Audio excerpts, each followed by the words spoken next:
दोस्तों आज आगे हैं नई कहानी लेकर। कहानी का नाम रहेगा सीख जो जीवन बदल दे। दोस्तों एक राजा था जिसका नाम रामदान था। उनके जीवन में सभी सुख थे। राज्य का काम काज भी ऐशो आराम से चल रहा था। राजा के नित्य गुणों के कारण प्रजा भी बहुत प्रसन्न रहती थी और जिस राज्य में प्रजा खुश रहती है वहाँ की आर्थिक व्यवस्था भी दुरुस्त होती है। इस प्रकार हर क्षेत्र में राजा का प्रभाव अच्छा था।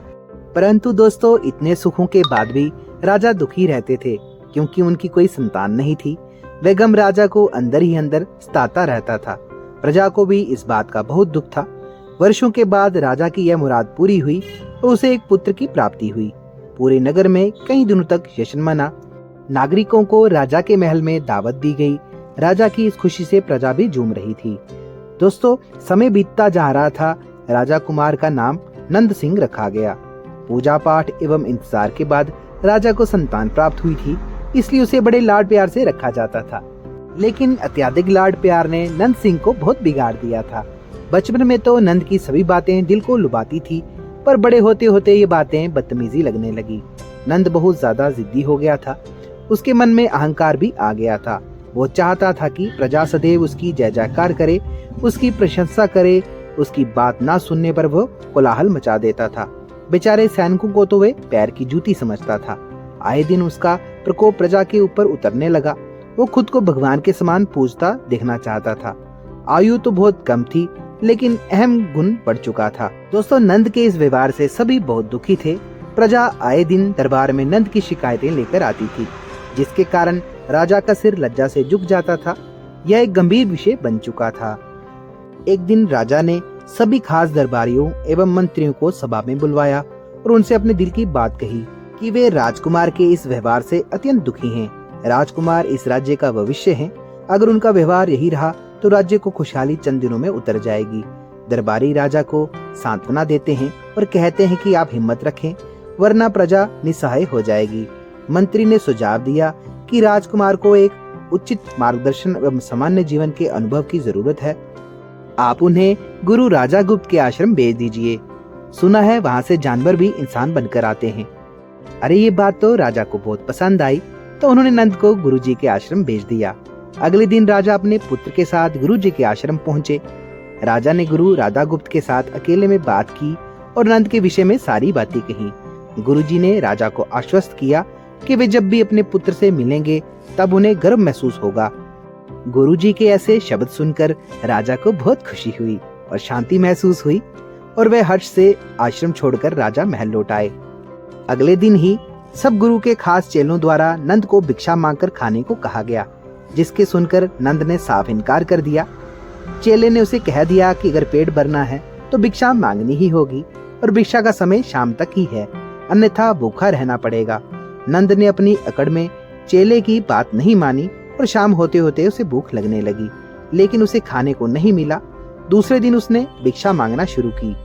शुरुआती दिनों में उसे बोलने के कारण उसे कोई भिक्षा नहीं देता था, लेकिन गुरुकुल के सभी के साथ बैठने पर उसे आधा पेट भोजन मिल जाता। धीरे धीरे उसे मीठे बोल का महत्व समझने लगा और करीब 1 महीने बाद नंद को भरपेट भोजन मिला, जिसके बाद उसके व्यवहार में बहुत परिवर्तन आ गया। इस तरह गुरुकुल के सभी नियमों से राजकुमार में बहुत से परिवर्तन आ गए। एक दिन राधा गुप्त जी ने नंद को अपने साथ सुबह सवेरे सैर पर चलने को कहा। दोनों सैर पर निकल गए।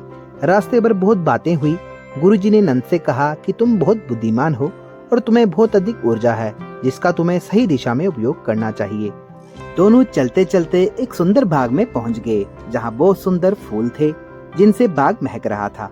गुरुजी ने नंद को बाग से पूजा के लिए गुलाब के फूल तोड़ने को कहा। नंद झट से सुंदर गुलाब फूल तोड़ लाया और अपने गुरु के सामने रख दिए। अब गुरुजी ने उनसे नीम के पत्ते तोड़कर लाने को कहा। नंद वो भी ले आया। अब गुरुजी ने उसे गुलाब सूंघने को दिया और कहा, बताओ कैसा लगता है। नंद ने गुलाब सूंघा और गुलाब की बहुत तारीफ की। फिर गुरुजी ने उसे नीम के पत्ते चखकर उसे बारे में कहने को कहा। जैसे ही नंद ने नीम के पत्ते खाए उसका मुंह कड़वा हो गया। उसने उन नीम के पत्तों की बहुत निंदा की और पानी ढूंढने लगा। नंद की ये दशा देखकर गुरुजी मुस्कुरा रहे थे। पानी पीने के बाद नंद को राहत मिली। फिर उसने गुरुजी से हंसने का कारण पूछा। तब गुरुजी ने उसे कहा, जब तुमने गुलाब का फूल सूंघा तुम्हें उसकी खुशबू बहुत अच्छी लगी। और तुमने उसकी तारीफ की, लेकिन तुमने जब नीम की पत्तियां खाई तो तुम्हें कड़वी लगी और तुमने उसे थूक दिया और उसकी निंदा भी की। गुरुजी ने नंद को समझाया, जिस प्रकार तुम्हें जो अच्छा लगता है तुम उसकी तारीफ करते हो, उसी प्रकार प्रजा भी जिसमें गुण होते हैं उसकी प्रशंसा करती है। अगर तुम उनके साथ दुर्व्यवहार करोगे और उनसे प्रशंसा की उम्मीद करोगे तो वह कभी दिल से नहीं कह पाएंगे। इस प्रकार जहाँ गुण होते हैं वहाँ प्रशंसा भी होती है। नंद को सभी बातें विस्तार से समझ आ जाती हैं और वो अपने महल लौट जाते हैं। नंद में बहुत परिवर्तन आता है और बाद में एक सफल राजा बन जाते हैं।